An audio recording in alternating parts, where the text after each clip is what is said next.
رب العالمين والصلاة والسلام على أشرف الأنبياء والمرسلين حبيبنا وشفيعنا محمد وعلى آله وأصحابه ومن تبعهم بإحسان إلى يوم الدين. أما بعد فقد قال تعالى في القرآن الكريم: أعوذ بالله من الشيطان الرجيم. المال والبنون زينة الحياة الدنيا والباقيات الصالحات خير عند ربك ثوابا وخير أملا. وقال رسول الله صلى الله عليه وسلم: خيركم من تعلم القرآن وعلمه. صدق الله وصدق رسوله. Mukarramah Pak Asadi, para sesepuh, para tokoh masyarakat, seluruh pengurus Musalla Alfiyah Al-Istiqamah yang saya hormati, saya muliakan bapak-bapak, adik-adik jemaah salat maghrib, jemaah Musalla Alfiyah Al-Istiqamah, yang semoga senantiasa kita mendapatkan barokah, rahmat, maghfirah serta ridho Allah Subhanahu wa taala. Alhamdulillah, pada malam hari ini kembali kita didudukkan oleh Allah Subhanahu wa taala dalam majelis kesayangan kita, yakni majelis pekanan kita, majelis ilmu, majelis ta'lim yang sangat-sangat dicintai oleh Allah Subhanahu wa taala dan sangat disenangi oleh para malaikat dan menjadi ketenangan bagi orang-orang beriman yang saleh. Pada malam hari ini insyaallah kita akan membedah beberapa ayat Al-Qur'an dan hadis-hadis baginda Nabi Muhammad sallallahu alaihi wasallam yang ada kaitannya dengan akhir tahun dan sebentar lagi kita akan masuk awal tahun. Mari kita luruskan niat kita, nawaitu ma nawa Rasulullah sallallahu alaihi wasallam, dan niatkan ta'lim kita ini sebagai niat ta'lim yang baginda Rasulullah sallallahu alaihi wasallam.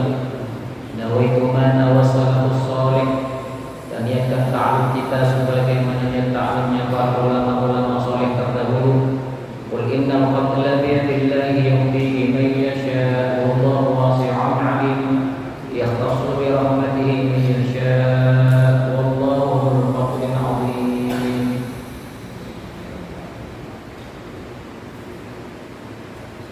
Bismillahirrahmanirrahim. Wadrib lahum matal hayatid dunya kama'in anzalnahu minas samaa'i fakhtalata bihi nabatul ardh فأصبح شيئا تتلوه الريح وكان الله على كل شيء مقتدرا. المال والبنون زينة الحياة الدنيا والباقيات الصالحات خير عند ربك ثوابا وخير مردا. Ini saya baca di dalam tafsir Ibnu Katsir. Yaqulu ta'ala, Allah berfirman, wadrib ya Muhammad linnas, berikan perumpamaan wahai Muhammad kepada manusia, matal hayatid dunya, perumpamaan kehidupan dunia, fi zawaliha wa fanaiha wa qada'iha, dalam kecepatan berlalunya, dalam kefanaannya, dan dalam sebentar waktunya. Karena in anzalnahu minas samai, sebagaimana air hujan yang turun dari langit, fakhtalata bihi nabatul ardh, kemudian bercampur dengan biji-bijian di bumi, ai ma fiha minal haqq, yakni segala sesuatu dari biji-bijian, fasyabbah, maka kemudian tumbuh bersemi, wahasuna, dan kemudian menjadi indah, keluar daunnya, keluar bunganya.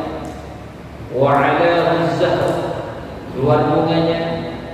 Wa nur, kemudian menjadi nampak indah, bercahaya, ranum. Wa nudrah, hijau. Tsumma ba'da hadza kullihi, akan tetapi setelah semua itu, fa asbaha hashiman, maka berubahlah menjadi kering, ayyabisan, yakni kering. Tadruhu riyah ay tafarriquhu, dicerai-beraikan oleh angin. Wa tadruhu dzatal yamin wa dzatal shimal, dan dihempaskan ke kanan dan ke kiri.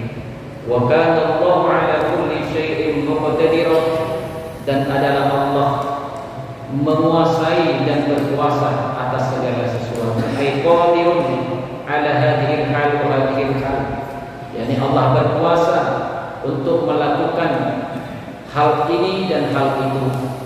Wa katsiran yadrikullahu matal hayati bi hadzal misal, dan banyak sekali kata Ibnu Katsir di dalam kitab Al-Qur'an yang Allah memberikan perumpamaan tentang kehidupan dunia yang sementara ini sebagaimana air hujan yang turun dari langit. Kama di surat Yunus, begitu juga di dalam surat Yunus. Wa qala fi surat Az-Zumar, juga di dalam surat Zumar. Wa qala fi surat Al-Hadid, begitu juga di dalam surat Hadid. Kemudian Imam Ibnu Katsir juga menyebutkan perumpamaan dari kehidupan dunia itu dalam surat Al-Hadid. I'lamu annamal hayatud dunya la'ibun wa lahwun wa zinatun wa tafakhurun bainakum wa takatsur fil amwali wal aulad. Ketahuilah, kehidupan dunia itu hanyalah la'ibun, permainan, wa lahwun, dan senda gurau, wa zinatun, dan berhias-hias, wa tafakhurun, dan saling bangga-banggaan bainakum, di antara kalian, wa takatsur fil amwali wal aulad, dan saling banyak-banyakan di dalam harta dan anak-anak.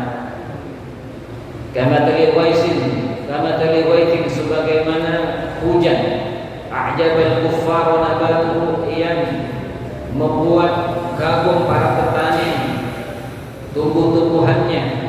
Tsumma yahidu, kemudian menjadi kering. Fatarahu musfarron, kemudian dia lihat kebunnya menjadi kuning. Tsumma yakunu hutama, kemudian menjadi kering. Wa fil akhirati 'adzabun syadid, sementara di akhirat nanti hanya diganti dengan azab yang sangat pedih. Wa maghfiratun minallah, atau pengampunan dari Allah.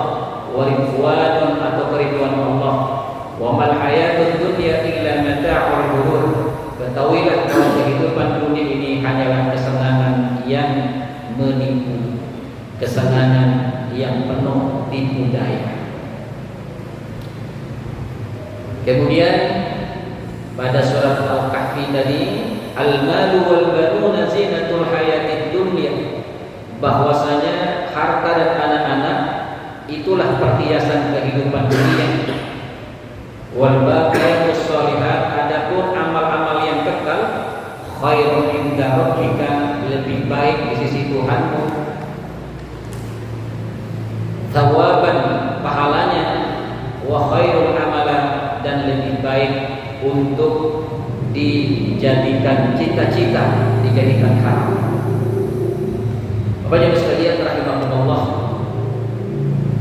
kita hidup di dunia dinyatakan dalam Al-Quran tidak lama, cuma sekejap saja, cuma numpang minum saja, numpang ngombe, tidak lama.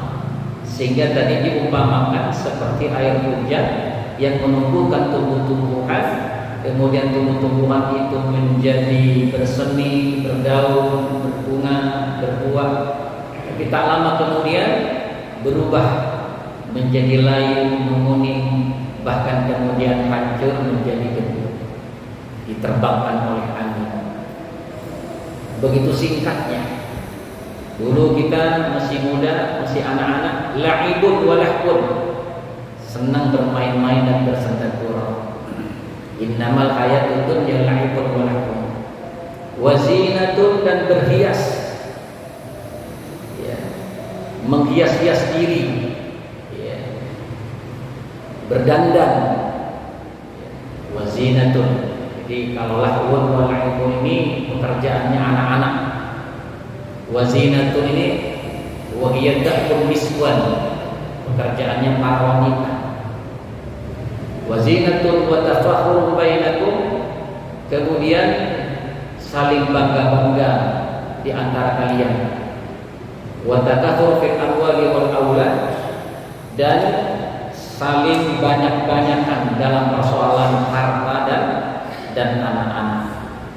Dzalika mata'ul hayatid dunya, itulah kehidupan dunia.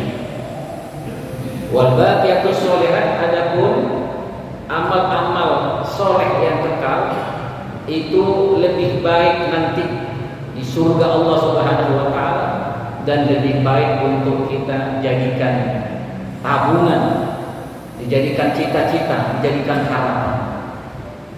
Bapak Ibu sekalian rahimakumullah. Jadi kita diperintahkan untuk bermuhasabah. Kita saat ini berada di akhir tahun, bulan Dzulhijjah. Kemarin kita sudah bahas tentang keutamaan hari-hari di awal Dzulhijjah, tentang keutamaan kurban dan lain sebagainya. Ternyata pertemuan kali ini kita masih dipertemukan dengan ujungnya. Insya Allah malam Rebo, tahun baru Islam, benar ya? Jadi tahun Rebo mungkin ada yang malam Kamis mungkin ya, atau kalau memang kemarin itu ada 2 hari raya, pasti ada perbedaan. Tapi yang jelas kita saat ini berada di akhir tahun. Hasibu qabla an tuhasabu. Periksalah dirimu sebelum kalian diperiksa nanti.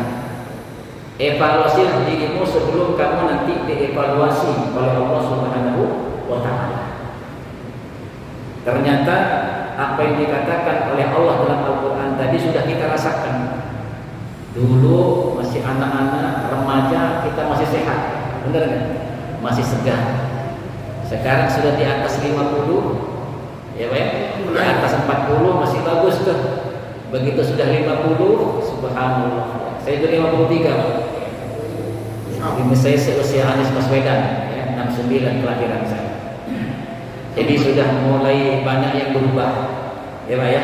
Sebagaimana pohon sudah mulai ada yang kuning nih, ya. Sebentar lagi akan rontok-rontok, ya kan, kendor-kendor. Maka kemudian nanti akan kembali ke asalnya, ke tanah. Sebagaimana pohon akan kembali ke tanah, kita juga akan kembali ke tanah, dan roh kita kembali ke asalnya. Inna lillahi wa inna ilaihi raji'un. Kita ini dari Allah dan akan kembali kepada Allah.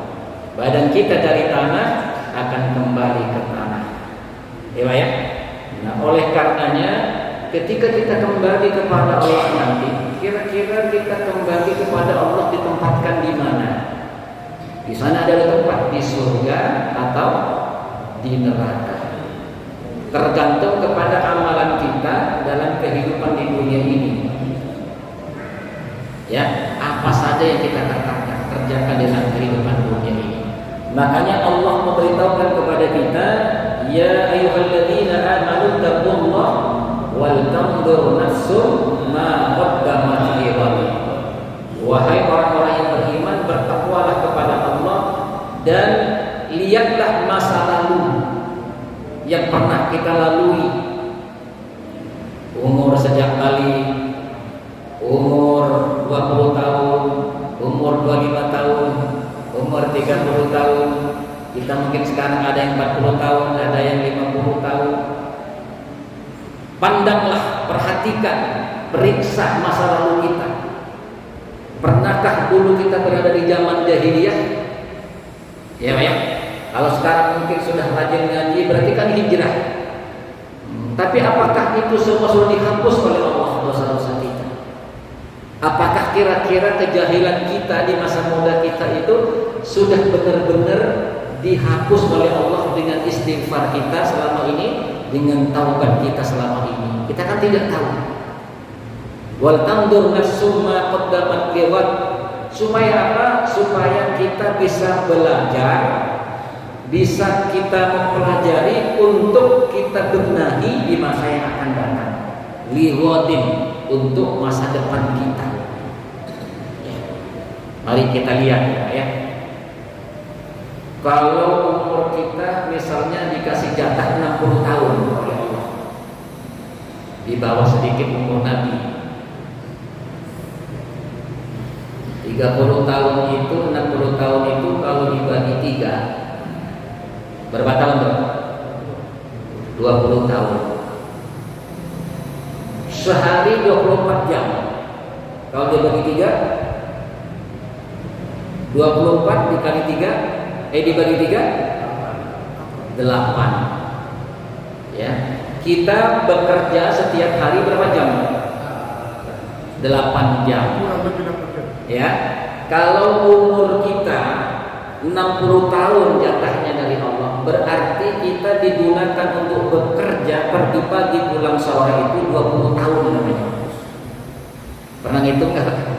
Ya kan? 60 dibagi 3 kan 20. 24 jam dibagi 3 8. Berarti harga 8 ini kalau 60 tahun sama dengan 20 tahun. Jadi kita sibuk bekerja dalam hidup ini selama 20 tahun. Kalau umur kita 60 tahun. Ini namanya kita menghisap diri kita. Kemudian istirahat malam kita tidur. Berapa jam kita tidur?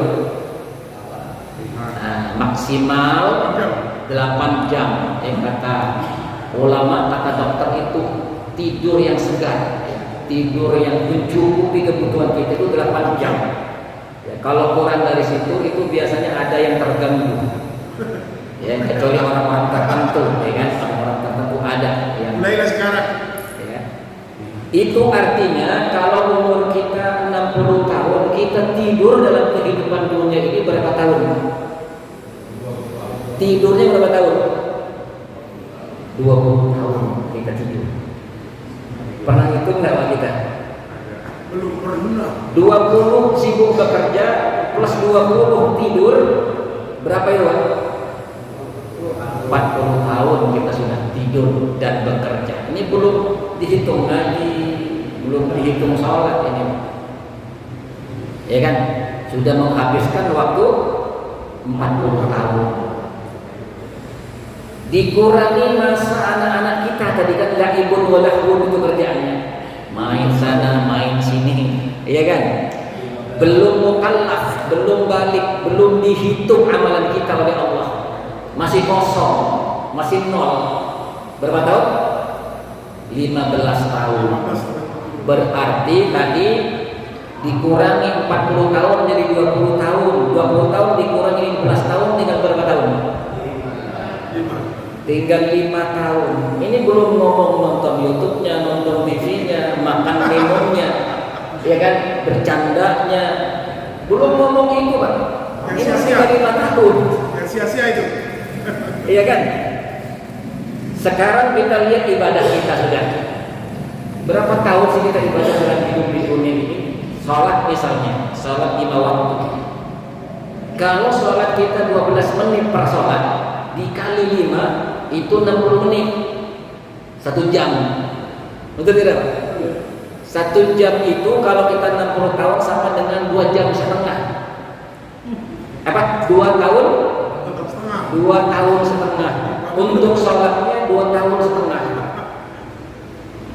Kalau umur kita 60 tahun, tidurnya 20 tahun, kerjanya 20 tahun, main-mainnya untuk anak-anak 15 tahun, sholatnya 2,5 tahun, 2,5 tahun, tinggal 2,5 tahun lagi,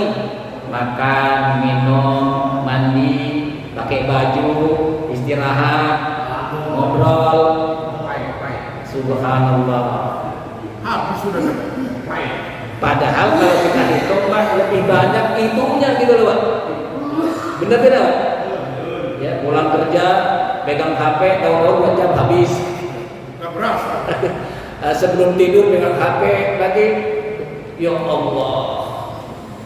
Kira-kira nanti dihisabnya seperti apa itu Pak? Hasibu qabla an tuhasabu, hisablah dirimu sebelum kalian nanti dihisab. Kira-kira timbangannya berat mana ini Pak? Nah ini, timbangannya kira-kira berat mana? Dalam setahun dari 1 Muharram sampai akhir Dzulhijjah, ya kan? Amalan kita seperti apa? Makanya saya sering memberikan perumpamaan bahwa kita ini memiliki rumah tingkat rohani. Kalau umur kita 60 tahun berarti kita punya rumah tingkat 60 tingkat, kan gitu. Per tingkatnya itu ada 12 ruangan, ada 30 atau 29 kamar, gitu kan? Setiap tingkatnya ada 12 ruangan. Satu tingkat itu sama dengan 1 tahun. Ya, di dalam 1 tahun itu ada 12 ruangan, 12 bulan. Masing-masing ruangan kadang 30 kamar, kadang 29 kamar. Itu hari. Nah, setiap kamar ini 24 jam. Bener nggak Pak?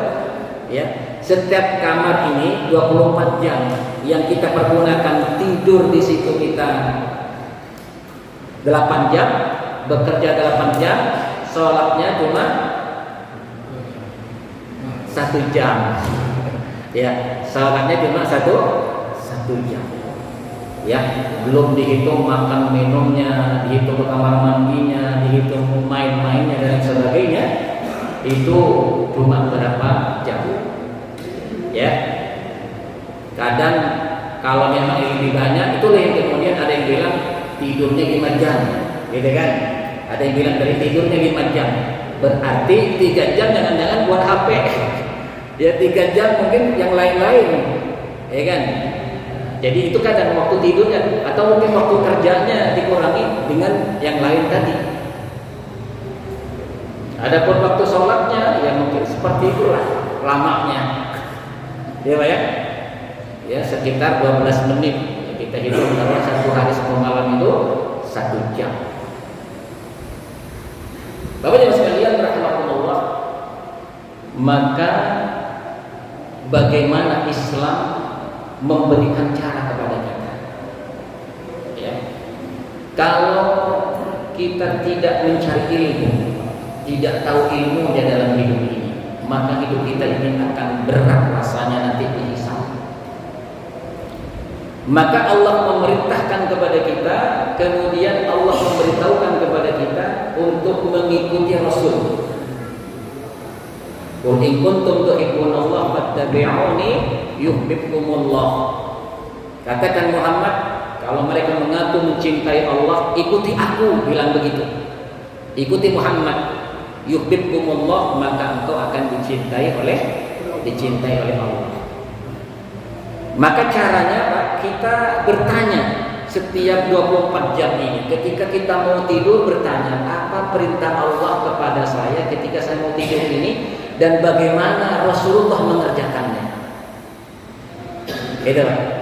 Ketika Bapak bangun tidur, Bapak bertanya, apa perintah Allah kepada saya ketika saya bangun dari tidur ini, dan bagaimana Rasulullah mengerjakannya. Ketika kita sholat, apa perintah Allah ketika waktu sholat ini datang, dan bagaimana cara Rasulullah mengerjakannya. Ketika kita makan, kita bertanya, ini perintah Allah, maka perintah Allah apa? Kulu washrabu wa la tusrifu. Perintah kan fil amal. Kulu makanlah, washrabu minumlah. Perintah Allah. Ini perintah Allah, dan tanya bagaimana Rasulullah mengerjakannya, gitu. Jadi semuanya itu niru cara Rasulullah. 24 jam Pak Rasulullah itu ada tata keramanya, namanya adab-adab sunnah. Masuk rumah ada doanya, keluar rumah ada doanya, ada caranya. Masuk WC ada doanya, ada caranya. Keluar WC ada doanya, ada caranya. Masuk masjid ada doanya, ada caranya. Keluar masjid ada doanya, ada caranya. Mau tidur ada doanya, ada caranya. Bangun tidur ada doanya, ada caranya. Mau makan ada doanya, ada caranya. Setelah makan ada doanya, ada caranya. Benar kan? Benar Bang.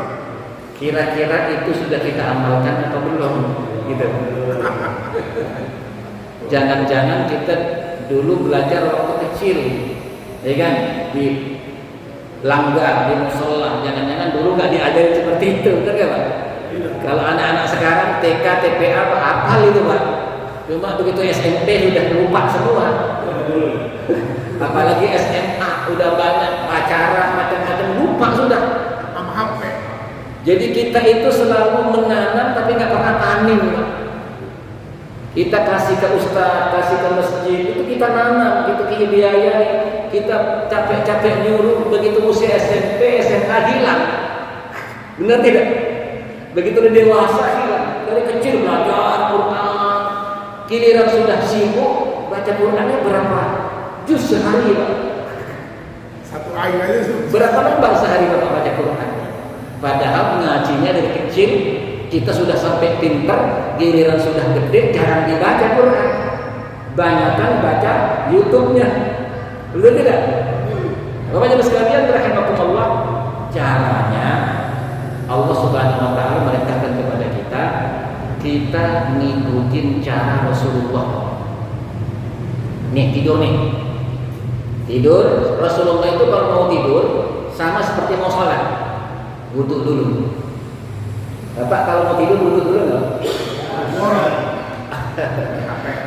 Berarti ini perintahnya ketika mau tidur. Bagaimana Rasulullah mengerjakannya? Di antaranya disuruh wudhu. Paling doa tidur. Ya kan? Nah, kemudian ada doa-doanya, termasuk baca Fatihah, baca Qul ahad, qul a'udzu birabbil falaq, qul a'udzu birabbin nas. Kemudian ditiupkan ke tangan, kemudian ini kan ke seluruh badan. Itu namanya mandi ayat. Rasulullah tidak pernah lupa setiap malam. Pas sakit pun kemudian istri yang bantu untuk melakukan seperti itu. Nah, tinggal Bapak kemudian dilihat lagi itu. Begitu Bapak tidur, selama tidur itu kita dihitung ibadah oleh Allah. Tidurnya itu dapat pahala. Kenapa? Karena ngikutin cara Rasulullah. Kalau kita tidur 20 tahun dalam hidup itu dihitung ibadah, enggak jong, tidak kosong. Kenapa? Karena ngikutin Rasulullah. Cuma setan kan ingin ini tidak dikerjakan. Supaya apa? Supaya sia-sia hidupnya.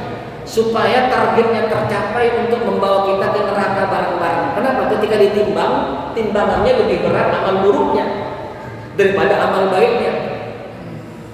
Ya kan? Fa'amma man taqulat mawazinuhu, fa'amma man taqulat mawazinuhu fahuwa fi 'ishatir radiyah. Kalau timbangan kebaikannya lebih berat, maka berada di dalam kehidupan yang sangat menyenangkan, yakni di surga. Wa amma man khaffat mawazinuhu fa ummuhu hawiyah. Kalau catatan kebaikannya itu lebih ringan, lebih berat daripada keburukannya, fa ummuhu hawiyah, maka tempat kembalinya di neraka hawiyah. Wa ma adraka ma hiya narun hawiyah, yakni neraka yang sangat panas, neraka yang membakar. Begitu juga ketika makan kalau dihitung berapa jam itu sehari. Benar tidak? Kamar mandinya berapa? Kalau itu ngikutin cara Rasulullah SAW, maka itu dihitung ibadah. Kira-kira pelajaran adab-adab sunnah itu pelajaran penting apa enteng itu? Pelajaran penting apa pelajaran ringan kalau begitu? Penting. Jadi kalau kita belajar bab adab-adab sunnah, kehidupan itu Pak ada adat, ada ibadah. Adat makan minum itu adat, ya kan? Mandi itu adat masuknya. Adapun ibadah ya sholat, ya kan? Ngaji begini ibadah masuknya. Puasa, zakat, haji itu ibadah. Adapun pakai baju, copot baju, pakai sandal itu adat semuanya. Pakai baju pun ada caranya, ada doanya. Betul kan? Rasulullah itu kalau pakai baju dari tangan kanan dulu, ya kan? Nah, bahkan mencopotnya pun dari kiri ke tangan kanan. Kita pernah ribet seperti itu nggak? Kita buka baju ribet seperti itu nggak? Bukan ribet itu Pak, supaya kita dapat pahala pakai bajunya dengan niat nutup aurat. Bismillahirrahmanirrahim. Saya niat pakai baju menutup aurat. Jadi pakai bajunya ini dapat pahala. Kalau tidak, orang kafir juga pakai baju, ya kan? Orang Kristen juga pakai baju, ya kan? Orang Yahudi juga pakai baju. Sama dong sama mereka. Mereka tidur, kita tidur. Mereka makan, kita makan. Kalau tidak ada doa, tidak cara Rasulullah, sama aja dengan mereka hitungannya. Inilah nanti yang akan mengicoh kita. Begitu sampai di akhirat, di catatan amal kita banyak yang zonk. Kenapa? Karena kita tidak pelajari adab-adab sunnah ini. Ya, maka ada ulama yang memberikan perumpamaan. Bisa, ada ulama yang memberikan perumpamaan bahwasanya di dalam kehidupan kita ini ada mutiara yang kita jaga, ada barang berharga yang kita jaga. Apa itu? Iman. Ya kan? Iman. Nah, iman ini dijaga oleh Allah dengan salat lima waktu, dibentengi oleh salat lima waktu. Namanya yang fardu. Puasa, zakat, haji dibentengi dengan yang fardu, dengan yang wajib. Nah, kemudian dibentengi, dilapisi di depannya itu adalah dengan yang sunnah. Qobliyah, ba'diyah, puasa sunnah, sedekah sunnah, ya kan? Itu bentengnya. Kemudian di depannya lagi ada benteng lagi, ya, ada benteng lagi. Namanya adab-adab sunnah tadi. Adab-adab sunnah. Jadi kalau orang main catur itu Pak, di sini kan ada rajanya, ya kan? Ada benteng, ada kuda, ya Pak ya. Nah, yang di paling depan itu apa namanya Pak? Kecil-kecil. Kecil-kecil. Prajurit apa pionnya ya? Nah, pion. Kalau pion ini udah kena ya, udah habis, ini bakal habis ke belakang ini Pak. Betul tidak? Di sini ada raja, ya kan? Rajanya hati kita ini. Nah, pionnya itu adab-adab sunnah tadi. Barang siapa yang tidak melakukan adab-adab sunnah itu berarti jatuh kepada sebaliknya. Makan tidak mengikuti sunnah Rasulullah, berarti makannya seperti makannya orang kafir. Benar tidak? Apalagi tidak ada niat di situ, tidak hanya ditokoi fil ibadah. Makan itu adat kebiasaan, harus niat. Saya niat makan untuk kuat dalam ibadah, kuat dalam bekerja untuk ibadah. Sehingga semua makan kita itu, kerja kita itu dihitung ibadah, ya kan? Itu adab-adab sunnah namanya. Nah, ternyata Bapak-Ibu sekalian, selama ini yang kita lupakan adalah pion-pionnya ini kita tinggalkan. Ya, sudah jatuh kepada setan. Tahu kan? Ya, kalau kita makannya bukan tidak pakai bismillah, pakai tangan kiri, setan, iblis kalau minum makan pakai tangan kiri, Pak. Ya, Bapak suka minum pakai tangan kiri enggak? Berarti masih cara setan, bukan cara Rasulullah. Cara Rasulullah bismillah pakai tangan kanan. Paham? Dan Rasulullah itu kalau minum duduk, enggak berdiri, duduk dulu. Kita sering bangun, sering berdiri ya Pak. Berarti ini sudah kemakan ya, oleh musuh. Pion-pionnya sudah kemakan. Nah, kalau yang pionnya sudah kemakan, Pak, setan mudah mengambil yang sunnah. Setan mudah mengambil, bahkan yang wajib pun ketika kita sholat khusyuk jadi hilang. Kenapa? Karena kita sudah tidak membiasakan diri dengan adab-adab sunnah. Rasulullah itu tidak pernah lepas wudhu, Pak. Ya, kita sering lepas wudhu kan? Makanya setan itu tidak berani. Nah, kalau kita setan itu masuk dalam kehidupan kita, sehingga bayangkan 20 tahun bisa zonk. Ketika kita bekerja bisa zonk, bisa hilang nanti catatan amal kita. Bahkan mungkin dianggap seperti mereka, seperti kita mengerjakan orang kafir, sebagaimana orang kafir mengerjakannya. Paham ya? Nah, oleh karena itu, Bapak-Ibu sekalian, kita pelajari mulai dari yang fardu, yang wajib, yang sunnah sampai ke adab-adab sunnah. Kita hidupkan lagi tuh adab-adab sunnah. Maka sekarang tinggal Bapak kan sering pegang HP. Kita bertanya ketika kita mau makan tanya apa perintah Allah ketika saya makan dan bagaimana cara Rasulullah mengerjakannya. Itu aja. Itu udah ilmu, Pak. 24 jam itu ilmu. Bagaimana? Kalau Bapak bisa menjawab itu berarti sudah ada ilmu. Ya. Contoh ketika sholat, waktu sholat datang, tanyakan apa perintah Allah ketika mendengar adzan ini. Kemudian bagaimana cara Rasulullah mengerjakannya. Rasulullah nggak pernah sholat di rumah, enggak. Rasulullah selalu sholat di awal waktu di rumah. Apa namanya? Di rumah Allah. Di mana ada dikumandangkan. Itu caranya. Setelah itu kau kuliah ba'diyah nggak pernah ditinggal oleh Rasulullah. Ya kan? Setelah itu dia pulang masuk rumah, assalamualaikum. Baca qul huwallahu ahad 3 kali, baca shalawat. Itu Rasulullah mengajarkan. Barang siapa yang masuk rumah, assalamualaikum, baca qul huwallahu ahad dan shalawat, maka Allah akan berikan keberkahan rezekinya. Di rumah itu akan diberikan keberkahan oleh Allah.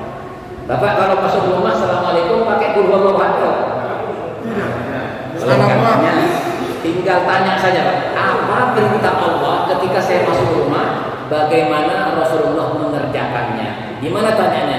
Di YouTube bisa, di Google bisa. Ustaz sudah banyak cerita di sana, tinggal diamalkan. Bapak ya? Bapak sekarang kan nggak lepas dari HP nih, ada Android gitu kan. Tinggal ditanya saja, ya, apa perintah Allah ketika saya taklim seperti ini dan bagaimana Rasulullah mengerjakannya. Jangan hanya bagaimana perintah Allah tapi tidak bertanya bagaimana cara Rasulullah. Bisa-bisa jatuh kepada sesat. Az-Zaitun juga sholat, tapi caranya kayak gitu, kayak masih Covid misalnya kan. Madhabnya bukan madhab Syafi'i tapi madhab Soekarno kan macam-macam. Kenapa? Karena nggak ngikutin Rasulullah. Kalau ngikutin madhab yang 4, mereka mengikuti semua Rasulullah. Cuma Imam Syafi'i melihatnya begini, Imam ini melihatnya begini. Yang dilihat semuanya sama-sama Rasulullah. Cuma kan beda-beda yang melihat gitu, sehingga kemudian menjadi madhab. Paham ya? Maka terakhir, Bapak-Ibu sekalian, mari kita hidupkan kembali. Kalau kita pengen hidup di akhir hayat kita ini dengan baik, maka istighfar. Masa-masa lama sebelum ini kita istighfarkan, banyak nangis kepada Allah, terutama di bulan Ramadan, terutama nanti di tahun baru Islam ya. Kita malam ini ya Allah, pakai kita resolusi. Kita berjanji kepada Allah, ya Allah, hamba bertobat ya Allah, hamba minta ampun kepadamu ya. Seandainya dulu sejak hamba balik atau mungkin setelah anak-anak banyak dosa-dosa hamba yang belum diampuni ya Allah, mohon malam ini hamba ampuni ya Allah. Seandainya kami punya sebut dosa-dosa mungkin yang kira-kira saya punya ini pun pernah begini pun, ya Allah semuanya ya Allah, hamba minta ampun kepada hamba, tobat ya Allah. Kemudian berjanji untuk tidak melakukannya. Setelah itu kemudian bertanya seperti tadi, 24 jam tanyakan, ya, tanyakan 24 jam. Maka kalau kita mendapatkan jawaban itu ilmu 24 jam. Ya Pak ya.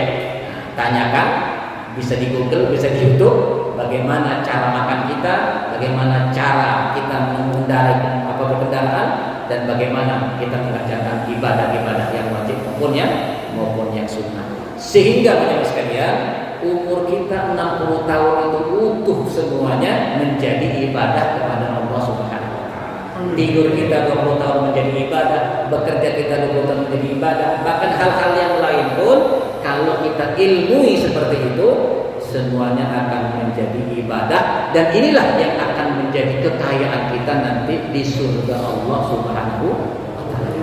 24 jam ibadah. 24 jam ibadah. Kalau tidak, kita hanya ngandelin sholat saja sudah banyak dikurangi oleh setan. Kenapa? Karena pionnya sudah hilang. Setan nggak takut lagi sama kita. Coba kalau ada pada sunnah seperti itu, setan takut. Ya, hanya orang waliullah saja mungkin sekarang ini yang bisa mengerjakan seperti itu. Kalau kita mampu melakukannya, berarti kita termasuk walinya Allah.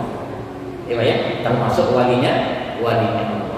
Ala inna awliya Allah la khaufun 'alaihim wa la hum yahzanun. Ketahuilah, para walinya Allah itu tidak ada sedih kepada mereka dan tidak ada takut kepada mereka. Kenapa? Karena hatinya bercahaya. Setiap amalan yang kita lakukan yang wajib dan sunnah itu ada cahaya, dan cahaya itu terang di dalam hati kita. dan cahaya itu bisa kita rasakan dengan dada yang tenang, dada yang damai, dan kita insya Allah harmonis dan bahagia kalau kita mampu melaksanakan semua aturan dan ajaran agama, baik yang wajib maupun yang sunnah ataupun yang ada pada sunnah. Sudah masuk isya? Masuk 2 menit. Baik, bagi Anda sekalian, mungkin sampai di sini ada pertanyaan. Silakan. Waalaikumsalam.